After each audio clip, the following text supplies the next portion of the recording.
Thank Thank you. you. Oh my God, this It looks looks good. pretty. I say the same thing. I know, that's where I get it from.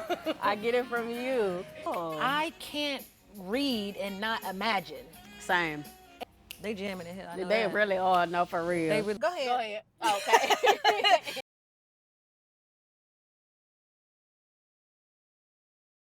Hey y'all, it's Amber. Welcome and welcome back to my channel. Whether you're a first time visitor, returning viewer, subscriber, welcome. I'm happy to have you. As you can see, I'm going to be joined here by a very special guest, a dear friend of mine, and I'm going to let her introduce herself, but I'm so excited for her to be here on today. How y'all doing? I'm with the books. Welcome back. If you're new, you're in for a treat today. If you're returning, I got you, baby. Today we're doing our first collab with the beautiful Amber. Her channel, Happily Amber After. Go follow, go like. I'm so glad that you're doing this with me. Thank you for having me. For us. Yes. Yes. Y'all, I'm so excited to be here. Thank you for having me, Whit. Yes. I first want to start by just loving on you just a little bit. We've been readers, but you've been a reader.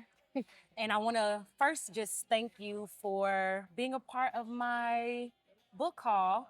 And I went back to another bookstore after we left. Uh-oh. Don't tell nobody. And I ended up getting you something. Oh. Yes. Oh.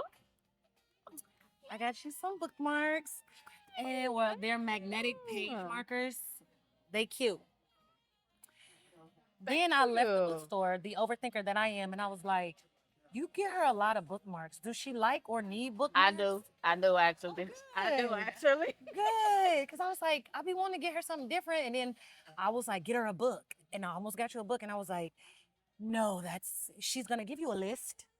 So let that be. Mm-hmm. So yes, thank you for being a part of my book haul. She was my videographer for my book haul, for my birthday book haul. So go ahead, check that video out. Yeah, and be kind. Show us some love. Thank you. Like, comment, subscribe, tell a friend to tell a friend to tell a friend. Bear With Me podcast and more. Happily Amber After.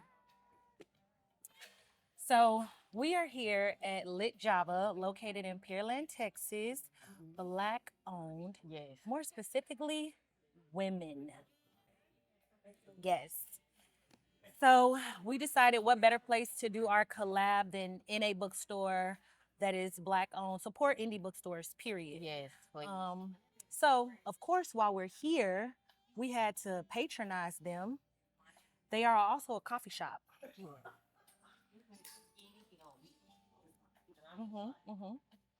What do you have?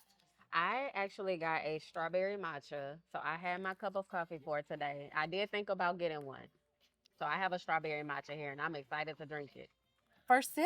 First sip. We're about to get a first sip. Me. Give it a swirl. Since we on the Bear With Me podcast channel, with the book, we got the coffee too. All right, we ready? Yes. First Oh, sip. I have the brown sugar shaken espresso with oat milk. Ready? Tell me how it is. Cheers. Ready? Cheers. I got the strawberry, of course. I'm ready for a pastry. Oh, yeah. Oh, yeah. Ooh, geez. Everybody don't make good strawberry matchas, but this is a good one. And it's sweet. Mm-hmm. Mm-hmm. Ooh. Okay. Okay. Okay. Let's first tell the people what we're currently reading before we get into all of this. Okay. I'll go first. So by the end of tonight, I'll be reading this. And I can't wait. Oh, I can't wait to read that book. I can't wait to read that book. While I'm talking about this book, what does FAE mean? Faye. Okay. So in my July TBR video, I was like, is that Faye? What is Faye?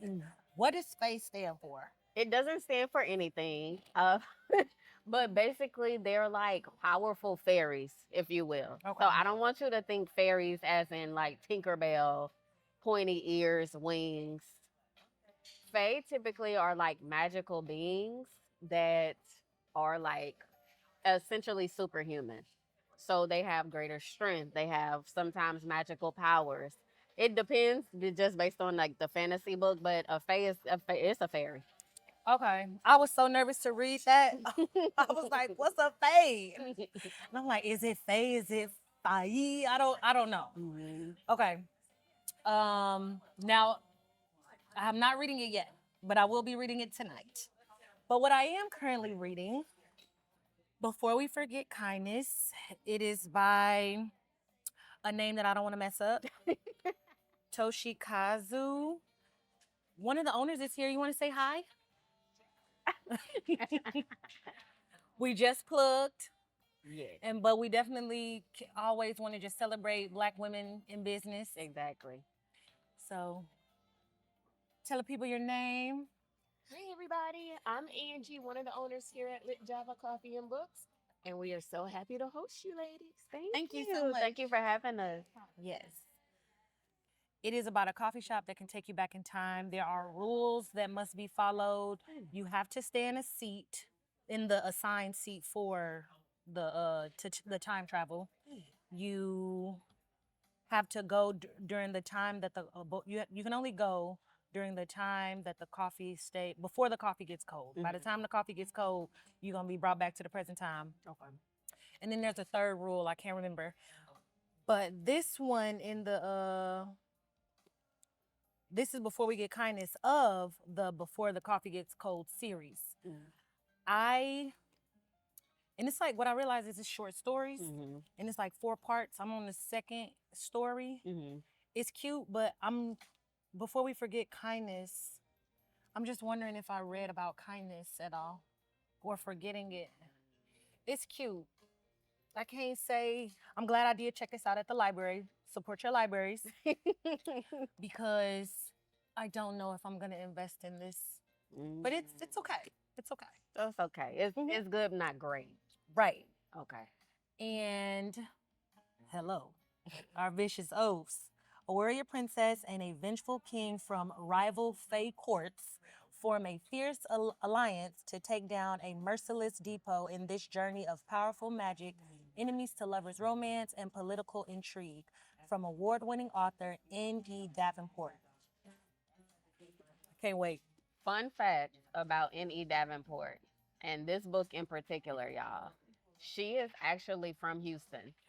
I think she lives in Atlanta, if I read one of the books correctly. I think she currently lives outside of Texas, but she is from Houston.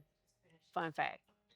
Wow, Mhm. that's super cool. Okay, H-Town, what now? Ew. And tell us about your current read. Yes, so as y'all know, we are in World Cup season. Everything soccer, everything football, depending on who you talk to, you may get either of those terms. But I'm currently reading The Defender by Anna Huang. And this is actually a sequel, and I think the series is called The Gods of Games or something like that. Long story short, it's about soccer players and how they find love. In this particular book, it is the main player, the captain of a soccer team, and he is trying not to fall for his coach's daughter. Mm. Uh-huh.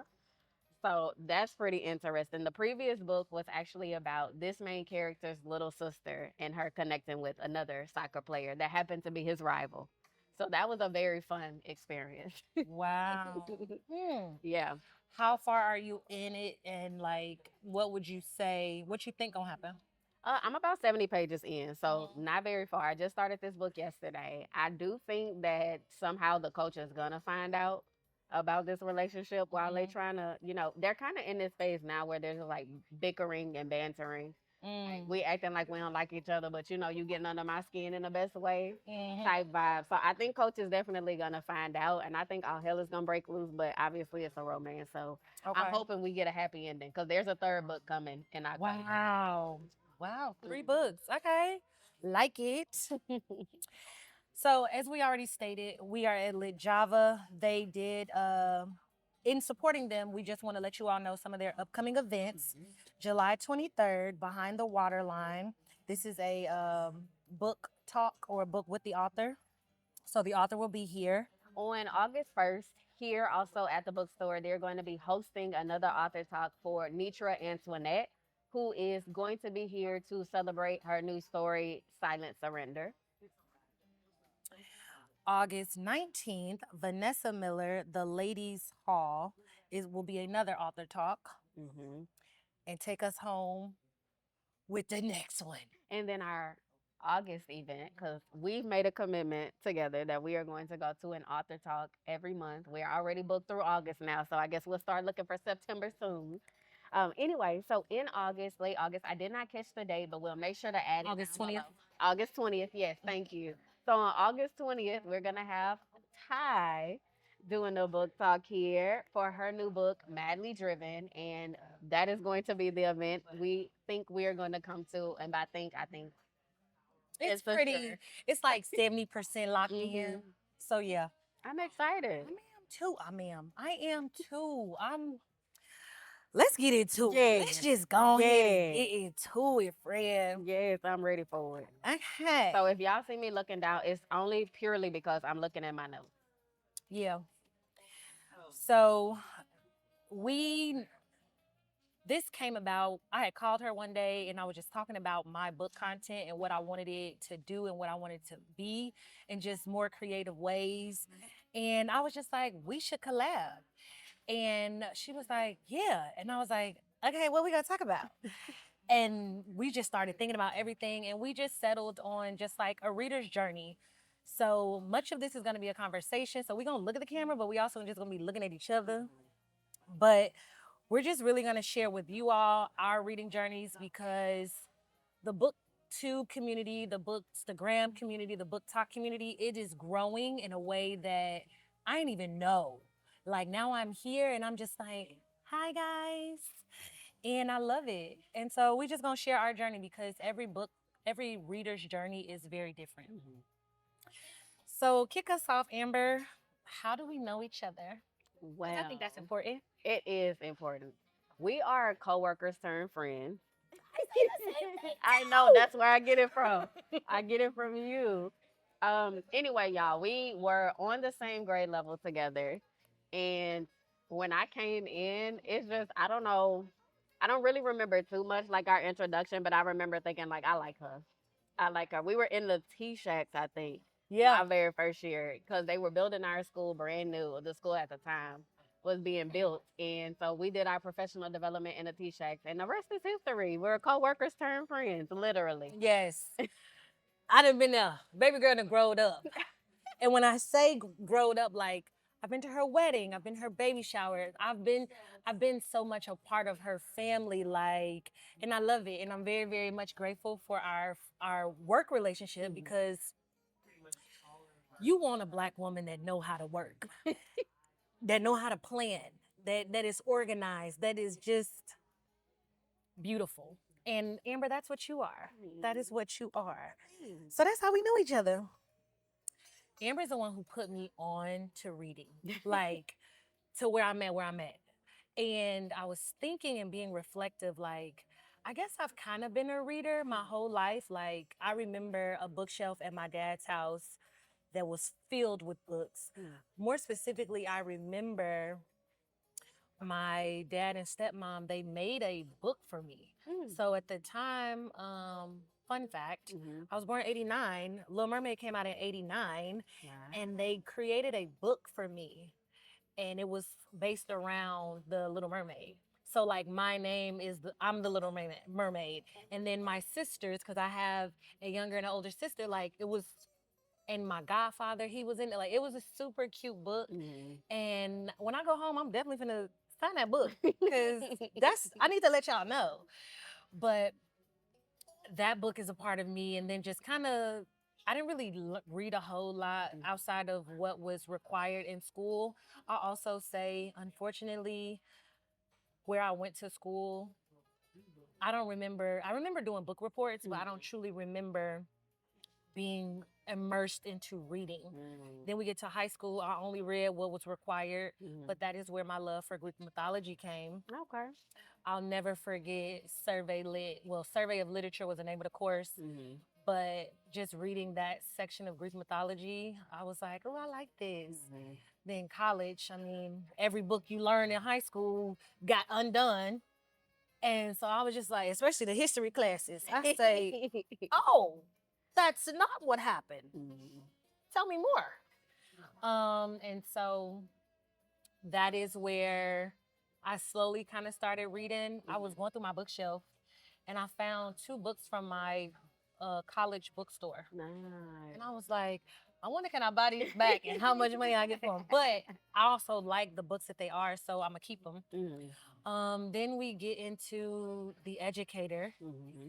and I taught science, so it was like we're not reading a whole lot. But before you joined the team, there was another English teacher Mm-hmm. who really showed me just how much kids or students needed that practice with reading and vocabulary, just like a lot of different things. And so I was just like, wow. And incorporating that into my instruction was, I saw the growth Mm-hmm. and I saw the impact. And I was like, wow.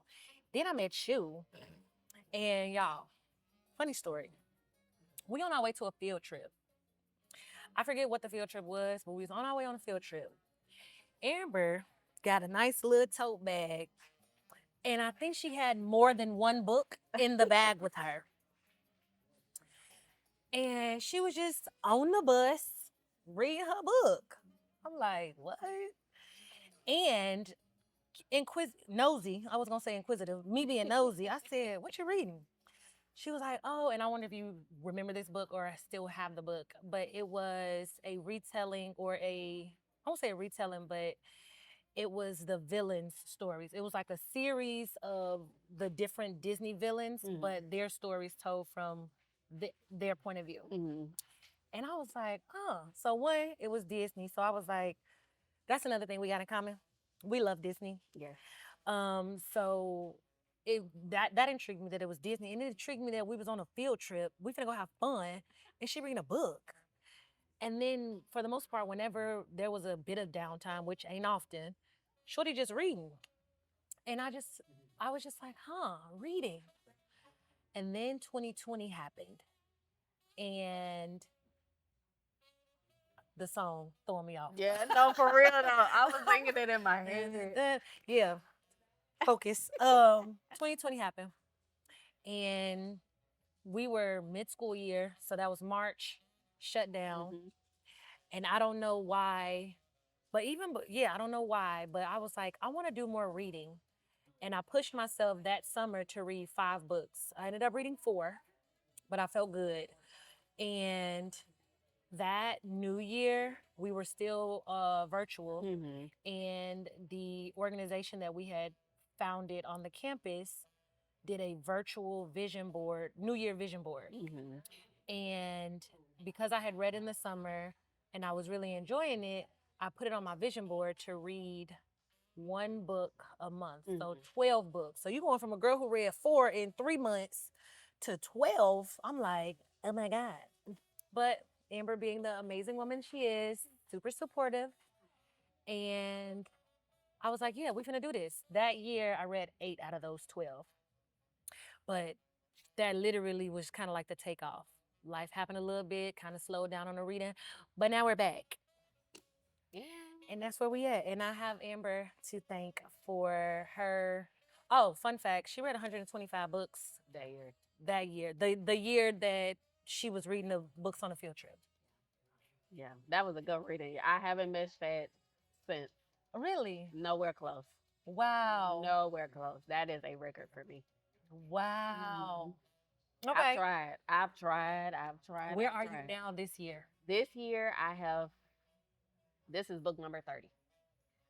Okay. So, not, And we got time. not too bad. We not got too time. bad. Yeah, no. It's 30th July. Yeah. My kid makes it impossible. Goodness. I don't believe that because you be flying through books. I be trying. But I see, so here's my secret. I have to switch to audiobooks digital books and physical books. So if it came down to me just reading physical books, I would probably read maybe 1 to 2 books a month. So Mm. because my sweet boy, actually, I was reading a book by Natasha Bishop, her recent release, The Art of Loving You, and he thought the picture of the cover was really pretty, and so he was dangling my book by the front cover. Yeah, nearly ripped it and destroyed my book. So needless to say, I say all that to say I have to put my books away Mm-hmm. because he sees me with them and he thinks that what's Yeah. mine is his, and Yeah. so So that bottom row, it's rather empty he on the loves to bookshelf. push it Okay. now. So I'm cool with you pushing it, but just don't tear it. Mm-hmm. Mm-hmm. Even knock them off if you want, but let's not bend my covers, please. Come on. Ooh, I Not hate the cover. a folded cover. Oh, The book don't look the same no more. it ain't even. I don't even want it no more. I don't even want it no more. Oh my goodness. Hmm. So tell us. My journey to reading is actually pretty much lifelong. So my mom says that she read to us while she was pregnant. I have an older brother. So she would read to the both of us while she was pregnant with us. And that was something that was really important to her because neither of her parents got anything higher than a high school education. And so my grandfather had always instilled in her read. Anything you need to learn in life, anything you need to know, you can find out by reading. And so she became a reader. She had me. She would take us to the library every summer. There was no such thing as just sitting at home doing nothing. Like she took us, we did summer reading programs. Um, she would buy me books occasionally, not very often. But I would say my love of reading really kicked up around 5th or 6th grade. I discovered the school library, y'all. I had Mm. only been to public libraries, so I always had to wait on my mom to take me to the library. But when I discovered that I could check out books from school, the rest is history. I started checking out murder mystery books. There's an author named Joan Lowry Nixon. I know to this day. I used to read all of her books, and I remember one of her books was actually based on the Riverwalk in San Antonio. And then I used to read Goosebumps. I Yeah. loved Goosebumps. My sister collected the Goosebumps that would live on our bookshelf. I remember that. I was scary, so like I'm not really finna read that. They weren't even that bad. I know In they hindsight. weren't. Yeah. In hindsight, maybe as a And then kid, when they make yeah. a TV show, Yeah, I'm like, whoa. I love the TV show. And then what else? And so then it got to reading Twilight. Those were like chunky, like huge books. Couldn't imagine reading a 400-page book in high school. But my friend and I would actually start reading together. And she would get books, and I would get books, and I could go to my aunt's house. My cousin had her own bookshelf, so I got to read more grown-up books when I would go to my aunt's house and get books from her, from my cousin. So I've just had reading around me all my life. So it's just kind of stuck. My brother and I are completely opposite in that way. Like it stuck for me, and he's very much like I'm gonna read only what I have to read when I have to read it. And so I find it interesting that we grew up with that same like culture of reading, but we still have different perspectives. I just it takes me away from reality. It Yeah. allows me to just forget about my problems. It allows me to forget about what's going on in the world, and I can be somebody else. I can be in a different, story, and that's what I love about reading. So that's Love it. Love it. where we are. um, how did you see reading in the academic space? Like, I know you said it started when you were in 5th, 6th grade. Mhm. Like that author kind of imprinted upon you, but like, what was your view or approach to reading in high school? Well, throughout, yeah, in the academic setting. Hmm. Academically, I hated all of the books. Mm. Really, really. I think maybe the only required reading books that I can think of off the top of my head that I actually enjoyed was Bud Not Buddy, and I think I read that in like 4th grade. Mhm. I also read. I remember reading Number the Stars in 5th grade, which is a Holocaust book. And when I got to high school, I would say because I took pre AP and because I took dual credit college courses, I didn't really get the like classic experience like people are talking about. They got to read Catcher in the Rye or like a lot of Shakespeare. I didn't get that same experience. So I was reading more like college level literature, like Dante's Inferno, Mhm. The Odyssey, You know, I do remember reading Their Eyes Were Watching God. I remember reading that Yes, I did too. enjoy that one. I remember Yes. also reading The Kite Runner. Did you by read Kelly- Beowulf? No, Okay. I didn't have to read Beowulf. Mm. I did not. And so that I hate it. I don't like being told what to read. I like reading what I want to read. So I really didn't have the most pleasant experiences with academic tests. In college, forget about it. Forget about it. It was even worse.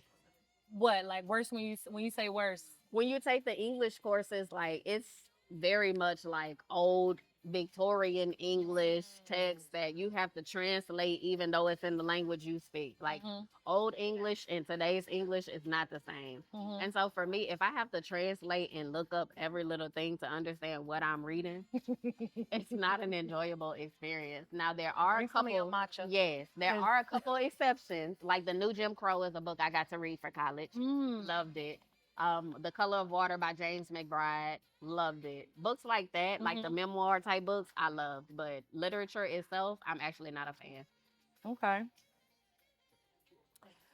Um, when do you, so you've always kind of been a reader, but do you remember like a pivotal moment of like, I like reading for the escape or for leisure? Like when do you remember when that kind of started?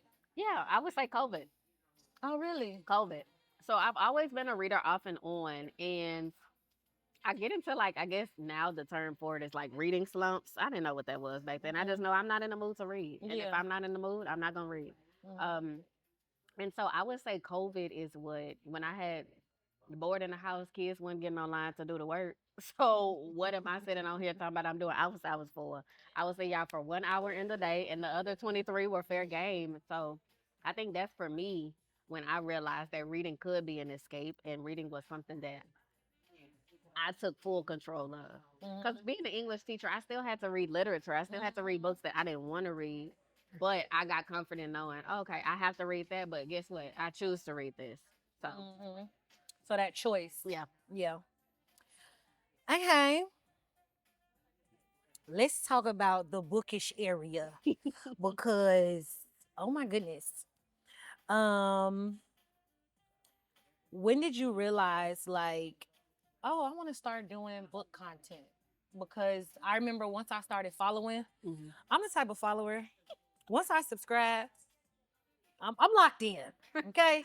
So sometimes I'll be a little stingy with my subscribe button because I'm very much aware of what I consume, and I think that that's very important. hmm So anybody who thinking you not really sure, I get it, but go ahead subscribe. Subscribe to me, subscribe to her. Go ahead, we'll wait. All right, because it don't take that long. Oh, and like, thumb it up. Anyway, once I'm into your content, this is I like to go to the videos and then I'll go to oldest and then I'll just watch your journey. And so I remember when I started consuming your content and I started focusing on the book content, I was just like, wow. So how did you get into like I want to do book content? I know that now it's kind of like holistic lifestyle, but when you were focused on specific book content, tell us a little bit about that.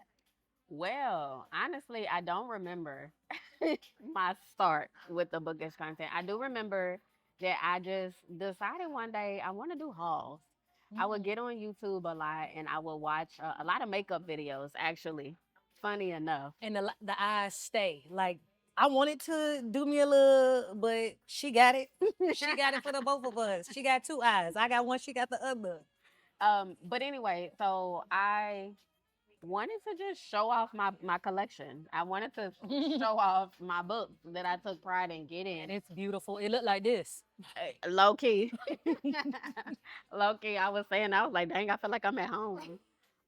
Yeah, so I think I just wanted to show off my books, and I know that I appreciated watching videos with like book recommendations because that's pretty much how I come across every book that I buy. Essentially, 9 times out of 10 was a recommendation, unless I just like the cover or something. But I just wanted to put myself out there and I wanted to share books and I wanted to share recommendations. I didn't really at the time have a lot of people around me that were big readers. So I didn't really have anybody to talk to about books. So I'm like, okay, well, let's just put it on the internet and here we are. What do you think has become the popularity of the content? Like, why do you think BookTok or BookTube or Bookstagram has become what it is now? And just like, because when I look at it now, I'm just like, it's so crazy to me how there's a community for everything. Mhm. And that's what I'm realizing. Like, I don't know, but it's some girl that be jumping rope Mhm. and she just be jumping rope to rhythm and she got a cute little footwork. And I was just like, wow. And then once you do anything, the algorithm was like, give you more, give you more. And I'm like, there's a whole jump rope community. But when I started cycling Mhm. and all the different cycle club pages and stuff, and I was just like, there's legit a community for everything. Mhm. So now my algorithm, my For You or my homepage on YouTube, like, it'd be like this person, this person, this person, this person. I'll be like, oh my God, I'm so happy to be here, but I don't know where to start. Mhm. And so it's very interesting. But the negative side is that, and this is me going on my social media rant, I'm sorry, but I'm not. Mhm. You get people who take a good thing and make it negative. Mhm. So I was watching some video that they were just like, social media is the death of hobbies.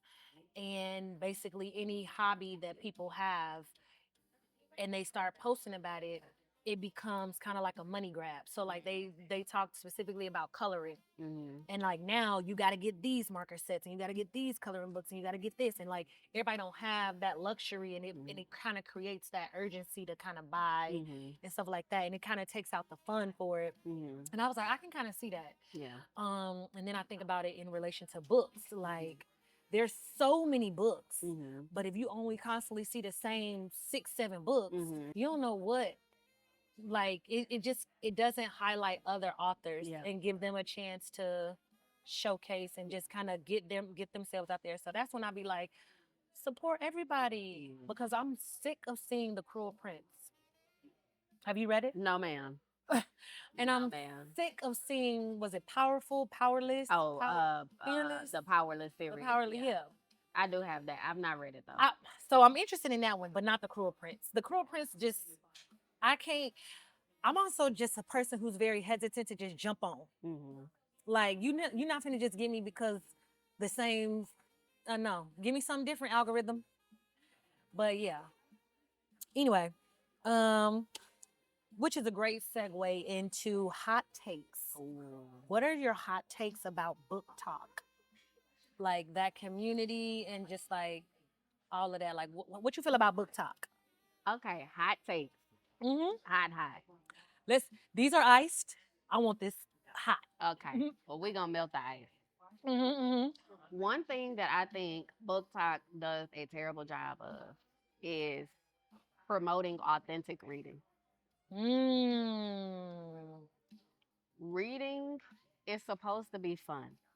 And I think for me, booktubers that get paid for book reviews don't provide authentic reviews. And I say that to say not that they're being dishonest, but they are paid to read these books. They are given these books as gifts for reviews.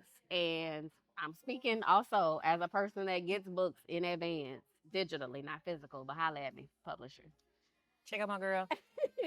Anyway, Her opinion is real. and so I think a lot of times they say that their opinions are not biased or influenced by these relationships that they have with the publishers, but the reality is they are. And to your point, everybody doesn't have money sitting around to buy 10 books in a day. Or, if I go through my library, sometimes I have holds. Like, I literally have books on hold for the library that is going to be on hold for months, 6 months. And so I think you get this consumerism to your point where everybody's just like, well, you have to go buy the Billy bookshelves, or you have to go buy, these book stands, or you have to do this, you have to do that. And I think it takes away the fun of reading. Reading is meant to be fun. It's meant to be something that allows people to escape. It allows people to see themselves. Even some books I read because I want to see myself reflected. I've been reading a lot of motherhood books lately. And so that's just where I am in life. I want to consume things about mothers that, you know, have different backgrounds and experiences that are different to my own. And so I just wish Book Talk was more real, more authentic, because I think the more popular book talkers are not very honest in their reviews. And I think that there are enough honest booktubers and book talkers that are just not seen and not known because algorithms push those that are more prominent, more popular, have more followers already. So how can you hear authentic voice if the algorithm is only pushing certain people? So Yeah. that's my hot take. What's yours? I want to hear what you got. I mean, I like so getting into it and starting to incorporate more book talkers into my algorithm. It's been cool, but I can see when my algorithm really wants to push me somebody. Like one little girl, she was cute for her little short, but I can't imagine, I can't connect with her. And like I said, it becomes a lot because I remember when it was like, I need to hurry up and go read this book. No, I'm not rushing myself like Kennedy Ryan's Score. I'm not rushing when I read that book. Like I know it just came out and I kind of want to be in the hub of getting it pushed out, my review or my thoughts on it and all of that. But I'm also just like, when I read that book, it's gonna be my time for me. And so then I will share to the masses or whatever when that time comes. Because there's always you want to stay current with the current, and but the current is always changing, and I can't really get caught up and swept up in that. So I like book talk for it holistically, but when you start to really break down its impacts, leave me out of it. Yeah. 100 books a year. When you see people talking about trying to read 100 books a year, and you also one person that did 125 and didn't create a whole lot of fuss for it. No. What do you think about when people are like trying to push for 100 books a year? Like, what's your hot take on that? I think it's yeah, we're gonna get hot. We're gonna get hot takes. Yeah, I think for some people that don't work for a living, that sounds like a fabulous goal. I think I don't think I set goals, but I'm very realistic about what I am and am not capable of. And so I think book goals are set to be something to like motivate even, but I don't think that's something that people should hang their readership hat on because whether I read one book in 12 months or I read 200 books in 12 months, one doesn't make me any less a reader. I still read. Correct. Correct. Or for my choice. You know, I still chose to pick up this book and do something. So I think there should be a depth to reading goals as far as content creation. I think that people should just be encouraged to read. People should just be encouraged to find something that they like. Not the same two fantasy books, but you know, different genres, exposing people to different things. I think get rid of that and quit making people feel bad for only reading a few books. Whether I read two or whether I read 20 or whether I read 200, it doesn't matter. We just need to celebrate reading. And that's what I dislike about book talk. Amen. Amen. Um, 100 books.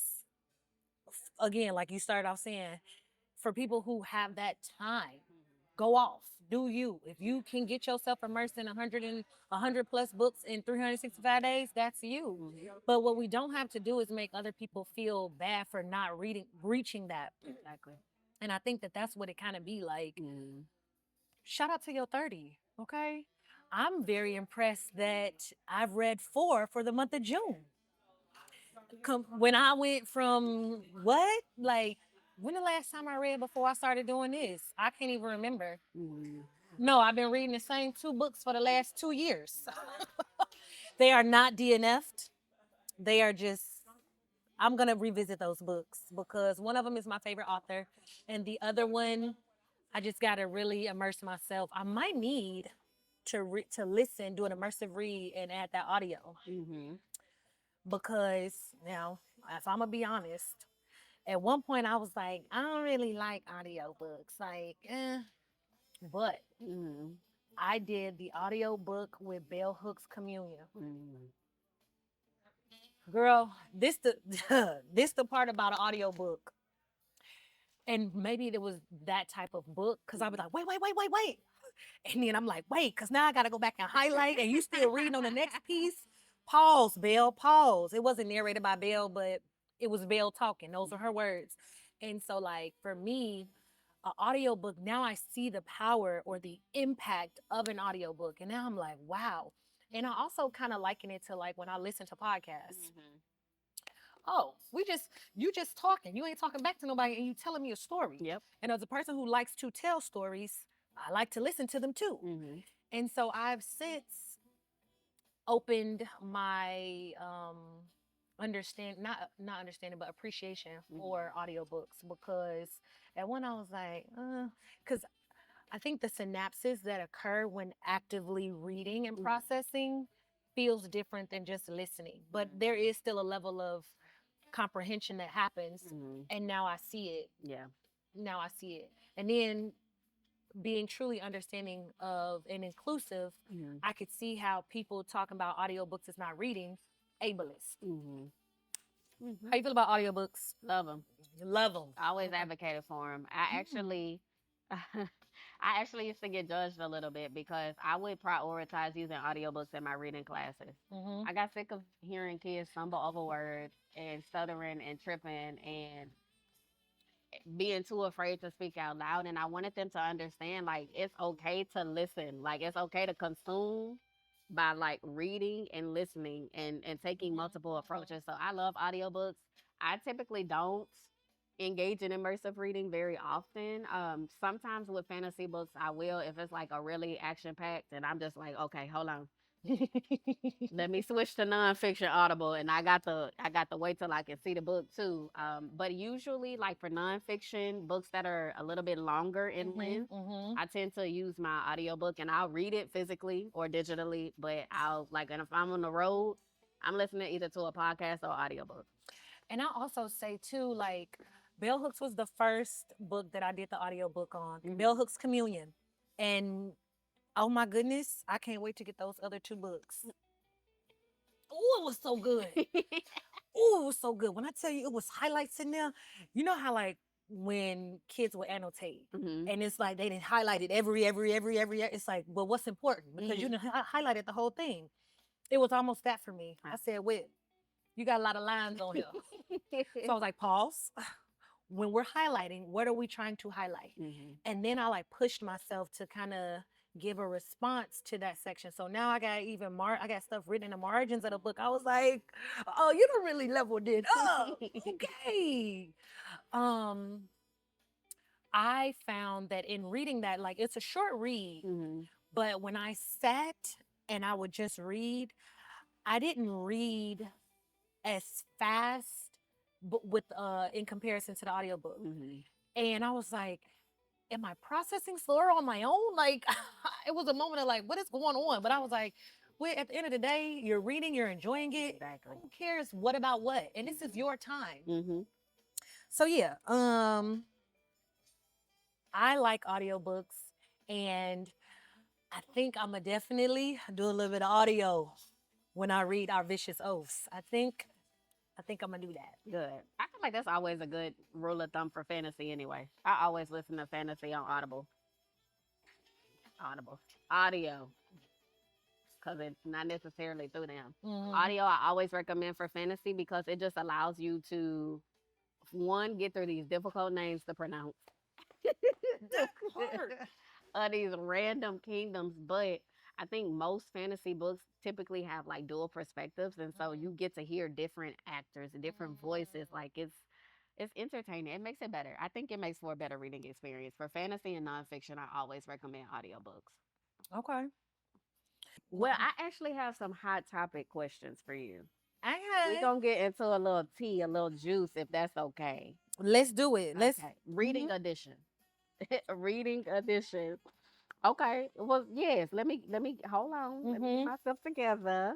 And I got another one too that I need to pull up on my phone because I got some stuff right here. But okay. So I have some more. We're gonna start off easy. Yeah. I'm gonna ask you 5 questions. Okay, we're gonna start off easy with a couple of this or that, and then we're gonna get to the heavy hitters.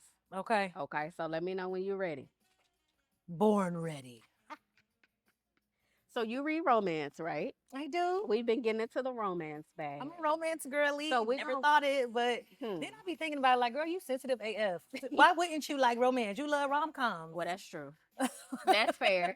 That's fair. I don't even when I started thinking about that, I was Mhm. like, why have I never thought about a romance novel Hmm. in all of my reading? Like when I in 2020, it was biography after nonfiction after biography after nonfiction. I'm like, why did I never? It has a reputation. Romance usually gets a bad reputation. I They don't do. know why, but They it do. does. It does. Unfortunately, but here we are. Speaking of which, so what is your preference? Would you prefer a slow burn or do you prefer insta love? I'm gonna have to say, based on what I read so far, I'm gonna have to say a slow burn Mm. because I just recently read the love lyric Mm-hmm. and it was a bit of a slow burn. And I realized too, I the s- the building of a plot or a story Mm-hmm. I'll be like, girl, come on, get through these 30. Get through these 30. And I think that's more so just a me thing, not like a writing thing. I Mhm. think it's just me. Like, Yeah. come on, turn the page, come, read. Get it going. Right. But I think I do like a slow burn because if I'm really like focused in it and I'm creating like I'm a movie reader. Mm-hmm. Like when you are writing, when the author is writing Mm-hmm. and they say he tall, he this, he that, in my head, okay, he about this, huh? She about that. Yeah, and now I'm watching a movie. Yeah. And lately I've been seeing on the gram people say when you read books, you're not thinking about what you're reading. And I'm like, people don't be thinking it's called imagery. Like, I'm just like, Oh. I can't read and not imagine. Same. And then I was like, wait, don't start doing that. Don't start doing that. But I was just like, this is a very interesting way to read. Like, what's in your head? Cause right. How else do you process the words? I don't know. I've So, never understood that. yeah, I'm watching that. I'm watching that book. Which is exactly why I know what Josiah looked like. I'm talking about Kennedy Ryan before I let go. Speaking of which, Okay. next question is gonna get a little more spicy. Uh-oh. Mm-hmm. I think I know what you're gonna ask me. So No, do we it. know we love Miss Kennedy Ryan and her Skyland series that follows a group of Black women. Two of them are mothers. One chooses to live her best fine rich auntie life, and I'm here for it. Amen. Anyway, so we have the Skyland series by Miss Kennedy Ryan, but we also have the Green Sisters by Miss Christina Ford. So you have one option. Are we riding with the Skyland series Ooh. or are we riding with the Green Sisters? Hey, Christina. Okay. And Kennedy. Christina and Kennedy. Little backstory. I got introduced to Christina first. I remember when I called Amber when I was in the bookstore, I said, I'm about to do some reading. This was last year. This was February, March of 2025. And I was just like, I'm about to get a book and I need to know what to get. And so I picked up the partner plot first. And that was the first romance that I ever read. And then while on the phone, Amber had told me about Kennedy Ryan. And I was like, oh, but then, because also another friend of ours, she was also reading rom-com and she had just, not rom-com, was just reading romance and she had also been reading Kennedy Ryan. And I was like, I wonder which book she had, whatever. And so she was like, well, don't get that because I do got something for you. So get that. I was like, okay, bet, cool. And then I got introduced to the Skyland series. So Christina and Kennedy, they both came to my life at the same time. But I'm gonna go to the Skyland series. Okay. Now, again, Christina, I love you. You were my first. That's a romance. I would say the way in which Kennedy wrote Mm. in each of those books, like the amount of depth, the amount of layers, the amount, just like, also there's a bit more, both of them I read for leisure, but I found myself, and I paid attention to it when I read the love lyric. Mhm. One, I had to adjust. Well, I was just coming off of I Medusa. Mhm. So going from first person to third person, Mhm. that was like, whoa, like what I really enjoy about my, I would say consistent reading, or just my more, my consistent and intentional reading. Mhm. Now I'm more aware of like plot development and characterization. Mhm. And I'm just like, wow, this is so much fun to be thinking about literature in this sense. Mhm. I hadn't before. And I found myself being a lot more with Christina. Whereas Kennedy, she said, look at that. And I was like, yes. And then she was like, and then this, and then this, and then this. And then just the way, they're both strong writers. They're both really good writers. Mhm. I gotta go with Kennedy. Fair enough. I love you, Christina. Okay? You were my first. Fair enough. Nobody has that title but you. Period. Period. Okay, another question. Now, you mentioned seeing movies in your head when you're reading. So that brings me to this next question. Which do you think will hurt worse? Getting a book that you love turned into a terrible movie, or your favorite book series never being finished? Like, say you come across a new book series that you love. It's supposed to finish, but you left on an eternal cliffhanger. Which is worse? And then the first one was a book turned movie that's terrible. Yeah. Say, for instance, they turned Kennedy Ryan's book into a horrendous movie. Oh my gosh, that just deflated me a little bit. Because imagine, like, because fun fact, her series is set for TV adaptation. So I can only, because if they don't do Josiah right, they jamming in here. I know They that. really are, no, for real. They really jamming in here.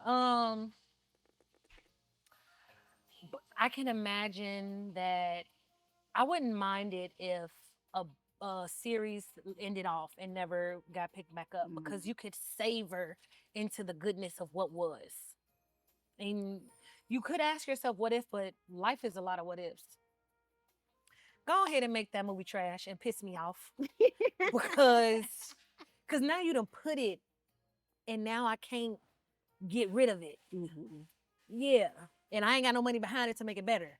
So, wait, that's what I'd rather? No, I would rather an unfinished series. Unfinished series. Yeah. Gotcha. Yeah.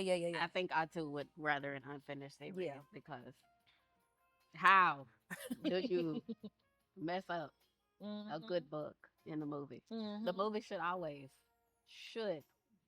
level the book up if it came after the book. Let me interrupt to ask you, of all the books turned movies that you've read, which one have you enjoyed the most? Because do you agree books are better than the movies? Absolutely. Okay. Absolutely. Which one? I have my one. I would say the Twilight series. The movies are definitely better than the books. Yes, ma'am. Really? Yes, ma'am. Wow. And I've always felt that way, and that is a hill I am willing to stand on for eternity.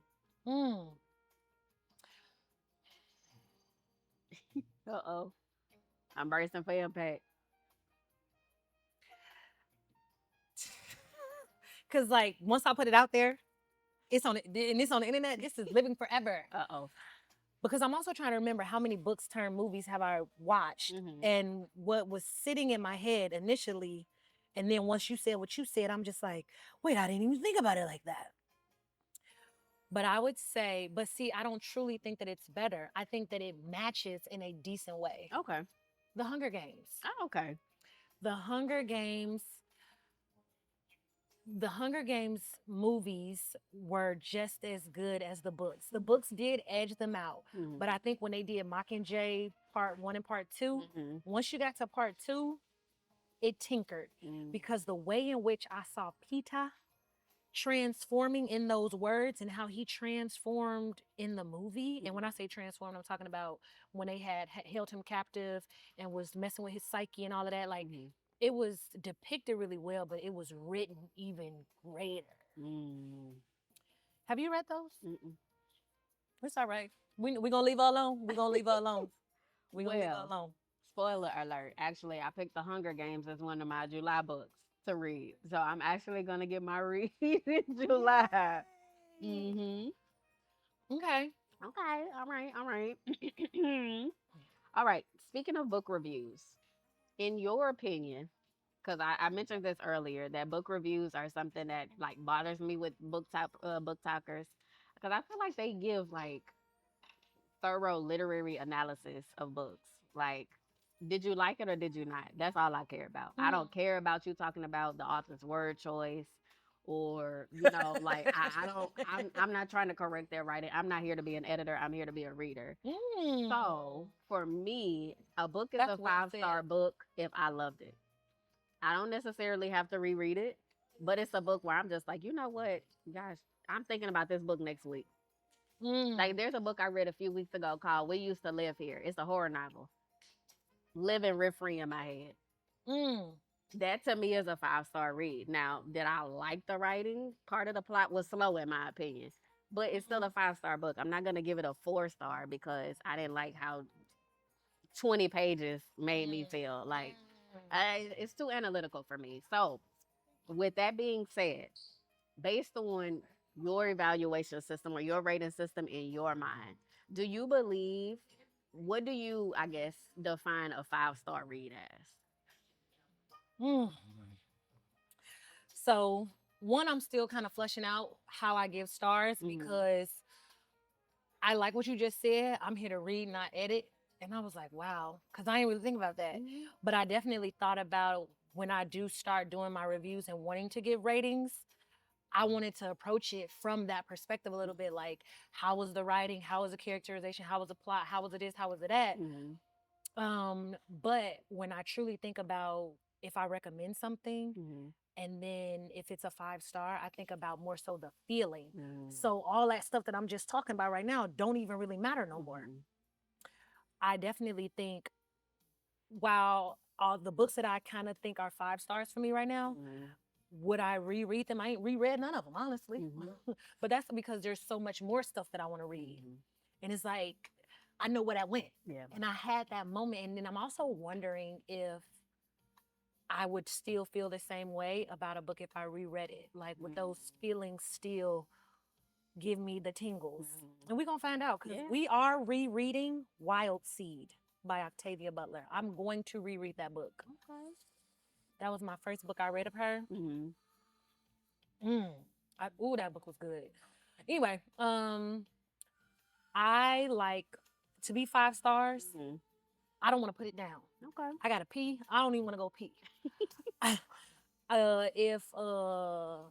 If it just really stirred up, if it lives rent free, like I'm replaying the I was gonna say replaying the movie. If I'm replaying the book in my head, and then also just like when I finish that, I'm just like, whew, yeah, like one of those feelings, like,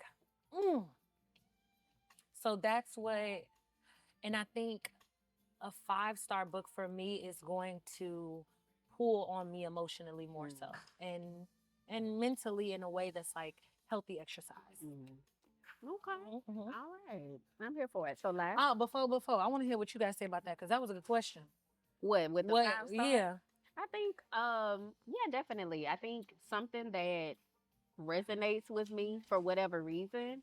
I think also a 5-star read, kind of to your point, yeah, it is a feeling, right? Because I may enjoy the writing of an author, but it didn't give me that that touched my heart, type vibe that some books may tend to give. And so I think 5-star reads are just books that you have a good time with. Yeah. I enjoyed it for the moment while I had it. If I come back to it, maybe I like it the same, maybe I won't. But I think that's the beauty in being able to read new books and approach new things because you don't know what you don't know until you find out. So I think a 5-star read is just a book that you love. It's that simple to me. Excuse me. Mm-hmm. but I also don't get paid for reviews. So there's that. But we're looking for it. So I get mean, with her. holla at your girl. I really enjoy Amber's brain. And when I say I enjoy her brain, her approaches to a lot of different things and her perspective has value.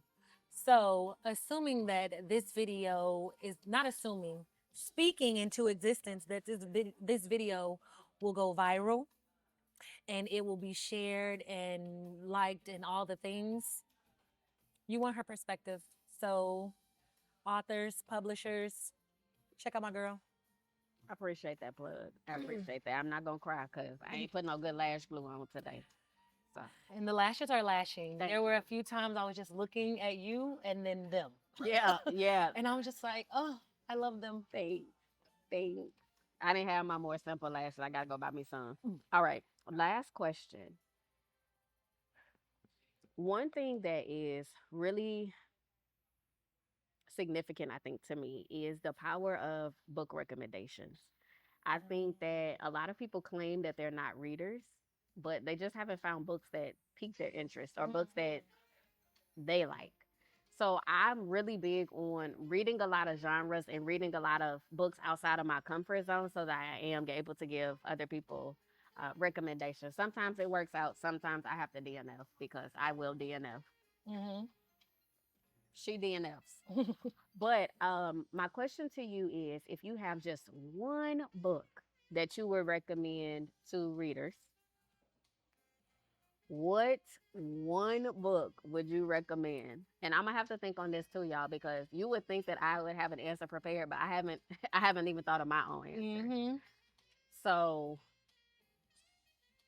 what one book would you recommend if you this year before December 31st, 2026? What book must they read? So at first it was like I pretty much knew it, but I want to say it's the book that I think resonates. And now I'm finna start. We're not finna do that. It is the book that I think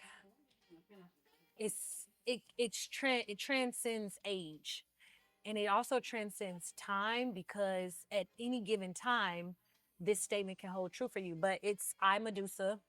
It is a YA Greek retelling of Medusa.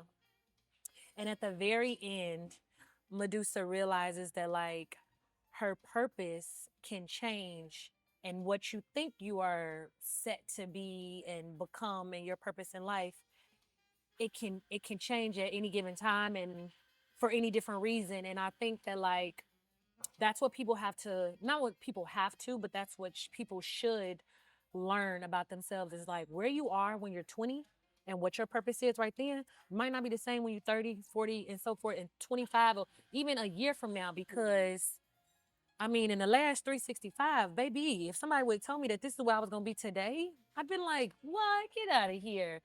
And so in that book, oh my gosh, and it really hit at the end. Like it was good the entire time, but the way in which it kind of closed out, people kind of talk about YA, but leave them alone, turn them loose.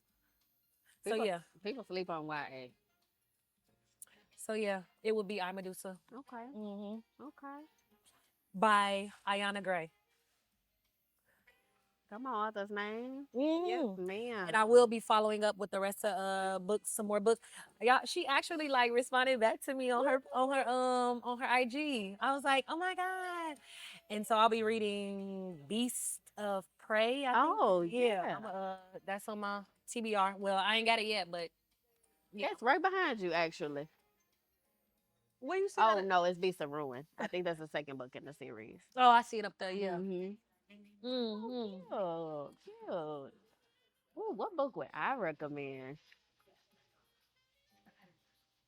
I think I would have to recommend something that's just based on where I am as a reader right now. And I think the book that I would recommend for a pretty general audience to read, I have to think. Oh, I would say, I know. I'm going to give this recommendation because I feel like a lot of supporters that look like me we tend to play it safe, I think, with books that we read by just simply reading a lot of Black romance. And while I am here for it, because I love it, I would say I'm going to push us all out of our comfort zone, and I am going to push us. So if I had to recommend a book to read, I would recommend, and it's a very big talk book talk book, but it's actually worth the hype that it got. I Okay, I'm excited. I think. So my recommendation would be A Court of Thorns and Roses by Sarah J. Maas. And I can't wait to read it. I loved it for several reasons. First, the part that got my attention about Akatar is it's a Beauty and the Beast retelling. That's what it is? Uh-huh. Now Okay. you kind of have to stretch to figure out where the Beauty and the Beast part comes from. You have to kind of read into it a little bit before you get there. But when you get there, it's just like, Okay. y'all, I had to switch to audiobook because I had things to do when I was reading it, and I couldn't just sit at home. And it's that book, I'm telling you, Page Turner. you're not gonna want to put it down. You're not gonna want to put it down. Oh. You're not gonna want to put it down. So I say Akatar. Have you read all the other ones? Yes, ma'am. All six. I So loved you've read it all so, six. I loved it so much that I went from one book to the next, to the next, to the next, to the next. I've averaged about a book per month. That's how I started my year. I read Akatar in January. Wow. So I have not read the fifth book, which is A Court of Silver Flames, because it's a different perspective. And I'm just having a hard time wanting to see things from this character's perspective. But my son's therapist actually told me it's worth the read. And she was just like, I promise you, once you read it, because it's a difficult character.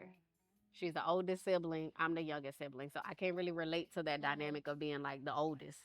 And she has a bit of a harder exterior because she's been through more things. But I don't really know her story. So I just see her as like, girl, relax. But the book actually gives her story. And so you actually get to see why she is the way she is. So before book number 6 came out, which is already on pre order, I have to read number 5 for Akatar. But I've read 4 of them. Wow. I thought all 6 were out, so you just put me on. I didn't even know that. But that also makes sense when I think about, I was just on bookshop.com, org, or whatever, and it was like book 6 cover coming soon. But I thought like a new cover was about to be released and they ain't put it out there yet. Oh no, it's because the book ain't out. Okay, Yeah, new book. Good to know. Good to know. And I'm like, oh my, I'm excited for that when I read that book. Like I told you when I was like, oh, this is a decent looking copy, and it was I got it at Half Price Books, and I was like, bet. Oh, she not in. Okay, cool. That was good. I got it at Half Price Books, and it was, while I like getting brand new, crispy, uncracked spine, I was just like, there's so much more I want to get. So I'm gonna just go ahead and get you here. And it was still in good condition. I was like, let's get it. And I was like, that makes sense in my head. And I'm super excited to read it, but I'm nervous that it's gonna be that good, like people hype up, and I'm gonna be like, book number 2, book number 3, book number. Okay, y'all. Yeah, but that's what fantasy does to you. I will say the books that I've come across that's fantasy, I feel like it's that genre that make you be like, I'm not doing nothing else. Don't talk to me today because I just gotta know how this war is gonna end, or I just gotta know if they gonna, make it out of these trials or whatever the case may be. I love fantasy. I went my whole life saying I'm never gonna read fantasy. I don't want to read sci-fi. I don't care about dystopian. Try, give it all to me. Okay, so fantasy. Would you say that fantasy is your favorite genre? No, ma'am. What is your favorite genre? Romance, for sure. Really? Romance. And I would say a close second would be mystery and thriller. I'm very psychologically driven. So I like reading thrillers because I like reading from an unhinged mind's perspective. And I think that probably says a lot about me and my mental state. I want to know. I want to see him go crazy. I mean, that probably says a lot about me, but I also love like psychological thrillers. That would be number 2. And then I would say the third thing would be fantasy. Okay. Nice. What aspect of reading would you want to get paid to do, and why? Aspect of reading to get paid to do? I mean, actually read. Okay.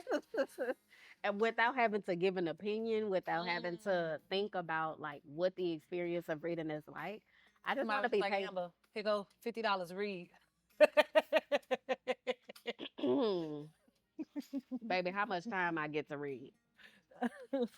Okay. So yeah, I think reading itself is the part that I would like to get paid for because it's the most enjoyable part for me. Talking about books is good. Don't get me wrong. I Mhm. love that. But just getting paid to read, ugh, booktubers don't know how good they got it. Amen. Amen. What about you? My favorite genre, I don't know. I don't know. Okay. I would say, I don't know, because just where I started versus where I am, and then just what I've been, how I've been feeling. Like I'm also just not the same reader when I started. Hmm. Um, a part of me wants to go romance. Hey y'all, we are back. Between content creation and real life, things happen. And our conversation did get cut short earlier, but we are back to just close things out right before we go into our silent read, which I'm so ready for. Very, I'm so ready for. very. Never been to one, so Mm-hmm. I don't even know what to expect, y'all. I'm just here for the vibes. And here to read. So Period. yes. Okay. All right. With that being said, we did purchase something from the bookstore because y'all know Can't go into a bookstore and not buy a book. it's literally why we're here. So we're gonna share the books that we got and go from there. All right. So I got, and shout out to LitJava one more time, Pearland, Texas. Mhm. I got Junie. What time is it? 7:10. Okay, we got a little bit of time. We can talk about it. Mhm. Alabama, 1860. 16-year-old Junie has spent her life enslaved on Bellarine Plantation, cooking, cleaning, and tending to the white master's daughter, Violet. Her daydreams are filled with poetry and faraway worlds, where she spends her nights roaming through the forest, consumed with grief over the death of her older sister, Minnie. When wealthy guests arrive, hinting at marriage for Violet and upending Junie's life, Junie commits to a desperate act, one that rouses Minnie's spirit from the grave, tethered to this world unless Junie can free her. She enlists the aid of Caleb, the guest's coachman, and their friendship soon becomes something more. Yet as Yet as long-held truths begin to crumble, she realizes that Bellarine is harboring dark secrets that can no longer be ignored. As time ticks down and Junie grapples with an increasingly unfamiliar world in which she has little control, she is forced to ask herself, when we choose love and liberation, what must we leave behind? Mhm.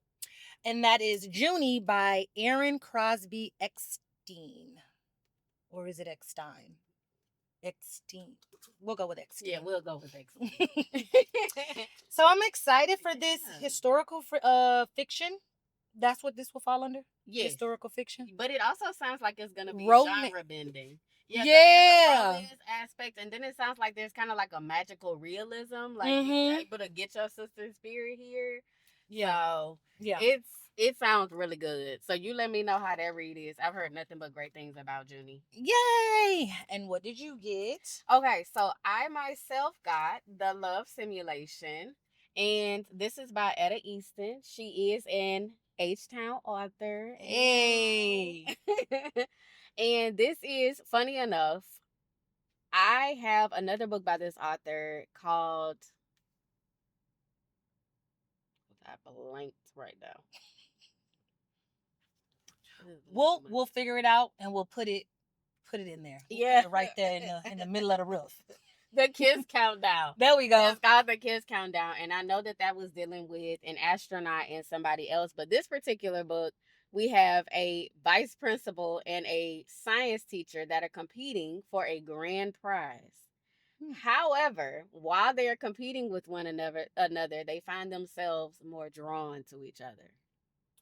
Like almost like an enemies to lovers, or competitors to lovers. Exactly. Competitors to lovers. So she, the main character, Brianna Rogers, has been told that she needs to stop jumping into things heads first. Sounds familiar. So when the principal decides to rescind his approval for a library upgrade, she decides that she is going to compete with the football coach because they are putting their money on the football field instead of the library. And we already got feelings about that type of activity. Huh. Enters Roman, who's the science teacher slash football coach that she's having to compete with. And he is what they call a fine teacher, y'all. He fine. Okay. So you can only imagine when we competing, we got tension, and we might be a little attracted. It's gonna be good. That already got me wondering, like, how they gon' if they both got visions or ideas for this money, how we see our values. I like it. All right. All right. Those are our books from LitJava. So we appreciate LitJava. And I'm going to look at my notes because I know what we said, but I also know I forgot what we said we was missing. Okay, books we bought. Oh, okay. Getting ready to close out. We're headed to a silent reading. That is going to be a separate vlog on our separate channels. So make sure you tune in. Bear with me podcast and more. And Happily Amber After. Yes. Thank y'all for watching this. It has been super fun preparing for this as well as filming this. So we very much appreciate all of y'all. Thank y'all. Yes, and a special thank you to you for deciding to collaborate with me. Thank you. Just hanging out with me today. I really feel like I've gotten my girl Whit time, and I am really happy because I am just overjoyed and thrilled to be your friend, to be a co-creator. It just really means a lot, and I'm not gonna go too far because you emotional, I'm emotional, I'm hormonal. I can't have it. But before we go, y'all, there is one thing that I have to give my girl Whit. Now, she thought about me earlier when she shared those beautiful bookmarks, and now it is my turn to share something with her. Now, please don't think that I went home and I'm just like, oh, okay, I'm gonna do this. I had this earlier, all right? Life happens. Anywho, so Whit, I just want you to know that one of my love languages with you in particular is giving you books. And Go ahead. Okay.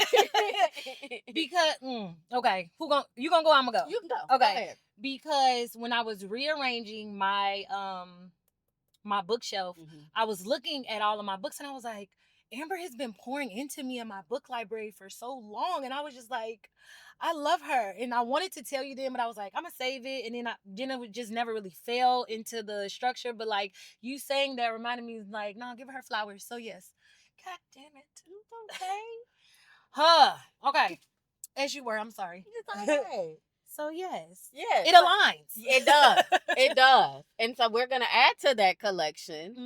And y'all, there is this book that Whit has been looking for months.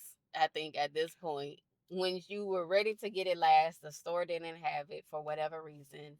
And I knew the whole time that I had it, and I knew that I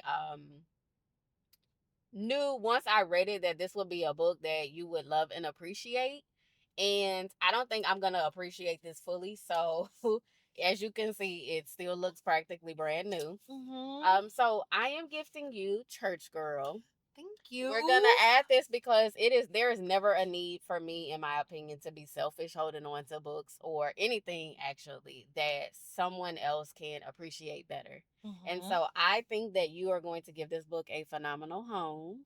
And so I'm gonna hand her over because she is yours. Thank you. This book is Church Girl by what's her name? Naima Simone. I saw this on her TBR, and I was like, or was it on your book haul? I don't remember, but it was you where I saw it, and then you read it. So it was on one of those, and I was like, oh, I want that book. And then I wanted to get it, meant to get it, didn't have it, and then yeah. So thank you for even thinking about me. Always. Okay, we finna go to get ready because they open up in 2 minutes, and we will be back on our channels with the silent. Oh yeah, people. Yeah, we gotta go. We gotta go.